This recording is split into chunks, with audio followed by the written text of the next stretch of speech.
আসসালামু আলাইকুম 300 second market আপডেটে আপনাকে স্বাগতম। এই ভিডিওতে আমরা বিটিসি মার্কেট আপডেট সম্পর্কে বিস্তারিত দেখব। তার জন্য আমি বাইন্যান্সের মধ্যে বিটিসি ইউএসডিটি 1 উইক চার্টটা ওপেন করেছি, আর এখানে দুইটা ট্রেন্ড লাইন অঙ্কন করেছে, একটা হচ্ছে আপ ট্রেন্ড আর একটা হচ্ছে ডাউন ট্রেন্ড।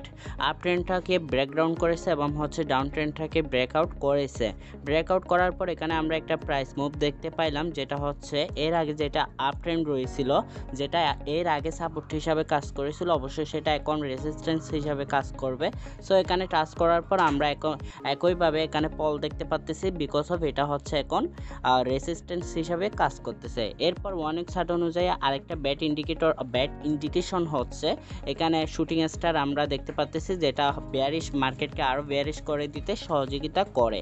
আশা করি বুঝতে পারছেন। এখন কথা হচ্ছে আমরা 1 উইক চার্ট অনুযায়ী বেয়ারিশ অবস্থায় রয়েছে, মার্কেট কতটুকু পল করতে পারে বা কতটুকু নিচে নামতে পারে এই সম্পর্কে এখন ওয়ান ডে চার্ট অ্যানালাইসিস করে আপনাদেরকে দেখাবো।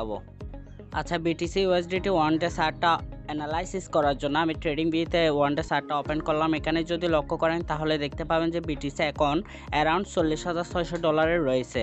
আর এখানে যদি লক্ষ্য করেন তাহলে দেখতে পাবেন যে বিটিসি যে একটা কি লেভেল রয়েছে 40 থেকে 39 বা 42 পর্যন্ত, এই লেভেলের মধ্যে কিন্তু আমরা দেখতে পাচ্ছি।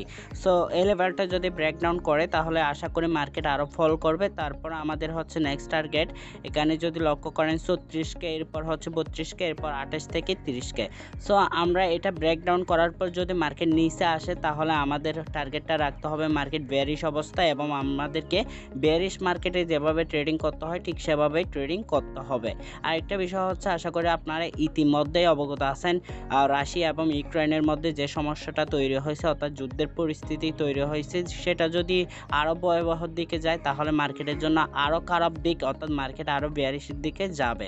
সো আমাদেরকে এখন হচ্ছে কোনো নতুন এন্ট্রি না নিয়ে মার্কেটকে ফলো করা সবচেয়ে বেটার হবে। আর একটা বিষয় হচ্ছে আমরা এখানে আরেকটা ট্রেন্ড লাইন দেখতে পাচ্ছি, যদি এটা আমরা অঙ্কন করি, এই যে একটা ট্রেন্ড লাইন ক্রিয়েট হয়েছে, যদি মার্কেটটা এখান থেকে বুলিশের দিকে যেতে চাই তাহলে আমরা হচ্ছে কখন এন্ট্রি নিব, এখান থেকে যদি মার্কেট এখানে ফলো করে অর্থাৎ কি লেভেলটার নিচে আসার পর যদি মার্কেটটা আবার মুভ করার পর যদি এই কি লেভেলে আবার রিটেস্ট করে এবং ট্রেন্ড লাইনটাকে ব্রেকআউট করার পর রিটেস্ট করার পর যদি প্রাইস উপরের দিকে যাওয়ার সম্ভাবনা ক্রিয়েট করে, অর্থাৎ ফান্ডামেন্টালি এবং হচ্ছে যদি টেকনিক্যালিভাবে, অর্থাৎ এভাবে যদি হয় তাহলে অবশ্যই টেকনিক্যাল অ্যানালাইসিসের দিকে মার্কেট হচ্ছে বুলিশের দিকে যাবে। আর ফান্ডামেন্টালের দিকে যদি মার্কেট বুলিশের দিকে থাকে তাহলে আশা করি এখান থেকে আমরা মার্কেট উপরের দিকে দেখতে পাবো। আর টার্গেটটা হচ্ছে আমাদের অ্যারাউন্ড 45, প্রথম টার্গেটটা থাকবে 45, তারপর নেক্সট টার্গেটটা থাকবে অ্যারাউন্ড 52K। এভাবে উপরে আমরা হচ্ছে পরবর্তী টার্গেটগুলো রাখবো যখন মার্কেটটা বুলিশের দিকে যাবে। আপাতত আমরা বেয়ারিশ অবস্থায় রয়েছে, অর্থাৎ 40K আমরা এখানে একটা ট্রেন্ড লাইন দেখতে পাচ্ছি, এগুলো ব্রেকআউট করতে হবে। আরেকটা বিষয় হচ্ছে আমরা ফান্ডামেন্টালিভাবে যে ইউক্রেন এবং রাশিয়ার সমস্যাটা দেখতে পাচ্ছি, এটাও কিন্তু একটা বেয়ারিশ ইন্ডিকেট। সো আমাদের আপাতত নতুন এন্ট্রি না নিয়ে মার্কেটকে ফলো করা উচিত, অর্থাৎ এই ট্রেন্ড লাইনটা কি আদৌ ব্রেকআউট করে কিনা এবং হচ্ছে মার্কেট বুলিশের দিকে যেতে পারে কিনা, তারপর আমরা মিড টার্ম এবং লং টার্মের জন্য ট্রেড এন্ট্রি নিব। আরেকটা বিষয় হচ্ছে এখানে কিন্তু এন্ট্রি না নিব অর্থাৎ ট্রেড করব না তা কিন্তু না, এখানে আমরা শর্ট টার্মের জন্য ট্রেড করতে পারি, বেয়ারিশ অবস্থায় করতে পারি, ইভেন পাশাপাশি আমরা হচ্ছে খুবই অল্প পরিমাণ লাভ এবং লসের আশায় ট্রেড করতে পারি। যেমন ধরেন আগে যদি আমরা 5% স্টপ লস দিতাম, এখন আমরা স্টপ লস দিব 2% এবং হচ্ছে প্রফিটের আশায় করব, অর্থাৎ তাও আবার হচ্ছে 2% যদি স্টপ লস দিয়ে থাকি তাহলে আমরা 6%, অর্থাৎ 1:3 অথবা 1:2 এই রেশিওতে আমরা কি করতে পারি, এন্ট্রি নিতে পারি। অর্থাৎ 2% যদি স্টপ লস দেন তাহলে 4% লাভের আশা করবেন বা 5%, এভাবে যদি এন্ট্রি নেন তাহলে খুব সহজে আপনার হচ্ছে এন্ট্রি পয়েন্ট এবং হচ্ছে যে টেক প্রফিটের চিন্তাভাবনা করবেন সেটা যদি মার্কেট অনুসরণ করে, অর্থাৎ আপনার অ্যানালাইসিস সঠিক হয় তাহলে খুব সহজে এটা হচ্ছে ক্লোজ হয়ে যাবে, যার ভিত্তিতে যদি মার্কেট ডাম্প করে তাহলে আপনার তেমন লস হবে না, ঠিক আছে।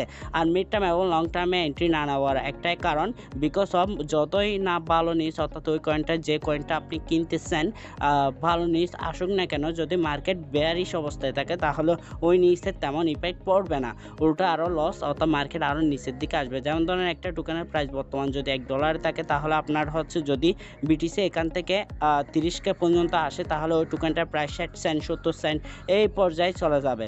সো আশা করি মিড টার্ম এবং লং টার্মের জন্য এন্ট্রি না নেওয়ার কথা কেন বলেছি। সো আপনি চাইলে এরকম করতে পারেন, যেগুলো যদি আপনি হচ্ছে ডিসিএ করেন অর্থাৎ লং টার্মের জন্য এন্ট্রি নেন, সেগুলোতে নিতে পারেন, সমস্যা নাই। বাট আপনি এই মুহূর্তে নতুন করে কোনো নতুন টোকেনে এন্ট্রি নেবেন না, যেটাতে হচ্ছে লং টার্ম এবং মিড টার্মের চিন্তাভাবনা করতেছেন। সো আপনি শর্ট টার্মে ট্রেড করেন, আপাতত মার্কেট ফলো করেন, এই ট্রেন্ড লাইনটা ব্রেকআউট করে কিনা দেখেন। যদি ব্রেকআউট করে, তাহলে আশা করি এখান থেকে একটা প্রাইস মুভ আমরা দেখতে পাবো, যদি ফান্ডামেন্টালিভাবে মার্কেট বুলিশের দিকে যেতে পারে। আশা করি বুঝতে পারছেন। এই ছিল মার্কেট আপডেট। যদি ভালো লেগে থাকে তাহলে অবশ্যই লাইক, কমেন্ট এবং শেয়ার করবেন, এবং আপনার ফ্রেন্ডের সাথে অবশ্যই শেয়ার করার জন্য অনুরোধ করব। আরেকটা বিষয় হচ্ছে হয়তোবা এই ভিডিওগুলো ইউটিউব এখনও বুঝতে পারতেছে না কেমন কোয়ালিটির। যদি আপনি একটা লাইক দিয়ে হেল্প করেন, ইউটিউবকে বুঝাই দেন এই ভিডিওটা ভালো হয়েছে, তাহলে সবচেয়ে বেশি উপকার হবে। ঠিক আছে? সো ফ্রেন্ডস, ভালো থাকবেন, সুস্থ থাকবেন, দেখা হবে পরবর্তী ভিডিওতে। আল্লাহ হাফেজ।